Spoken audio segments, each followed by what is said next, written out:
नमस्कार दोस्तों, आज हम इस वीडियो में आपके साथ डिस्कस करेंगे बॉल बीयरिंग और रोलर बीयरिंग के बीच में क्या क्या डिफरेंसेस होते हैं, कैसे ये दोनों बीयरिंग एक दूसरे से अलग हैं। अगर हम बात करें, जो बीयरिंग होता है उसका जो फंक्शन होता है वो तो सेम ही रहता है और ये बीयरिंग दिखने में भी एक जैसे ही होते हैं, लेकिन इनके बीच में फिर भी बहुत सारे डिफरेंसेस होते हैं।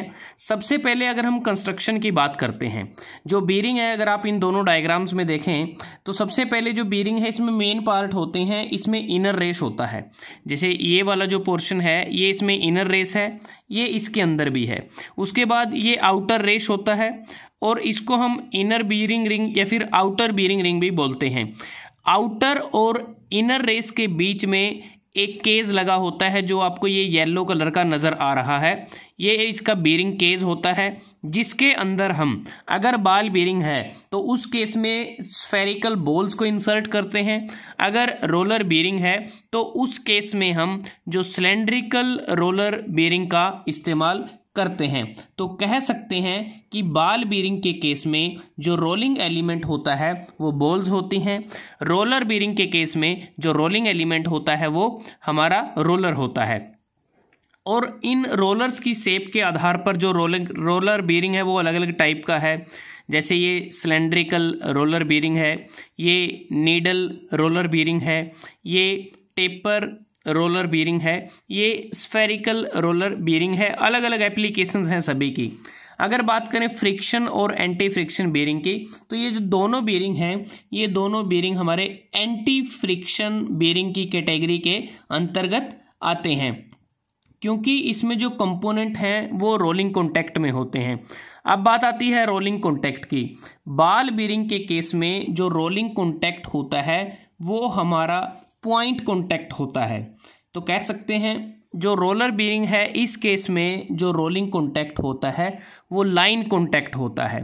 अब जो लोड कैरिंग कैपेसिटी की बात करते हैं, तो जो बॉल बीयरिंग है ये बेसिकली जो लाइट लोड को कैरी करने के लिए डिज़ाइन किए जाते हैं, क्योंकि इनका जो साइज़ है वो कम्पैक्ट होता है, लाइट ड्यूटी एप्लीकेशन में इस्तेमाल करते हैं।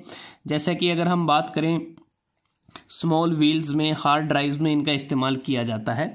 लेकिन जो रोलर बीयरिंग होते हैं ये ज़्यादा लोड को कैरी करने के लिए, हाइयर लोड कैरिंग कैपेसिटी के लिए डिज़ाइन किए जाते हैं, क्योंकि इनका जो सरफेस एरिया होता है वो ज़्यादा होता है, कॉन्टैक्ट का लाइन कॉन्टैक्ट होता है। और इसका इस्तेमाल हम जो हैवी ड्यूटी एप्लीकेशंस होती हैं, जो जैसे कि इंडस्ट्रियल हैवी ड्यूटी एप्लीकेशंस जैसे कन्वेयर्स में इस्तेमाल करते हैं, पंप्स में, टर्बाइंस में इत्यादि में इसका इस्तेमाल किया जाता है।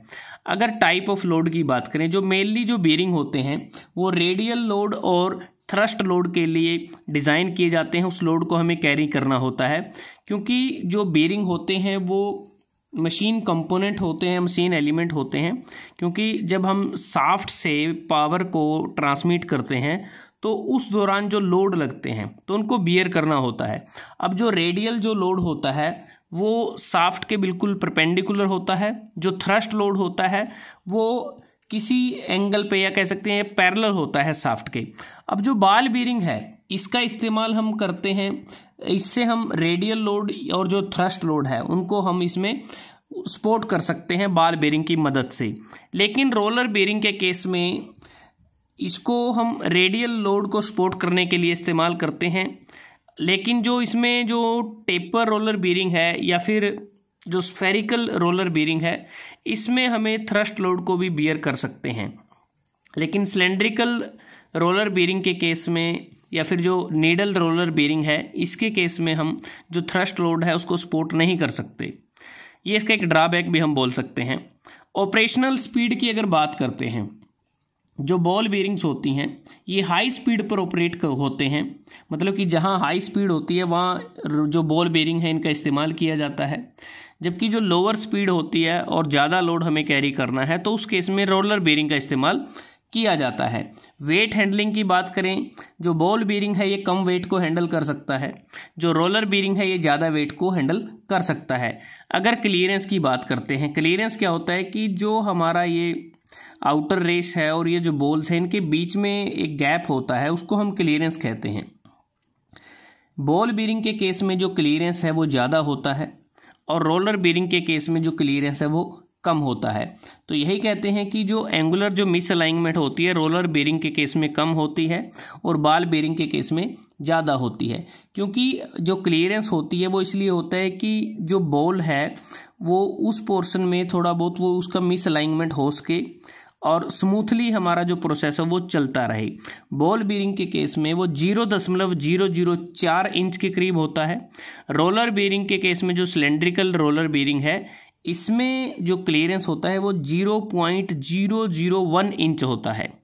इसलिए काफ़ी प्रिसीजन के साथ इनको डिज़ाइन किया जाता है। यही कारण है कि जो रोलर बेरिंग है ज़्यादा कॉस्टली होते हैं, जबकि बॉल बेरिंग रोलर बेरिंग के मुकाबले कम कॉस्टली होते हैं। तो दोस्तों आज हमने इस वीडियो में आपके साथ डिस्कस किया बॉल बेरिंग और रोलर बेरिंग कैसे एक दूसरे से अलग हैं, क्या क्या वो पैरामीटर हैं जिसके आधार पर हम इनको अलग कर सकते हैं।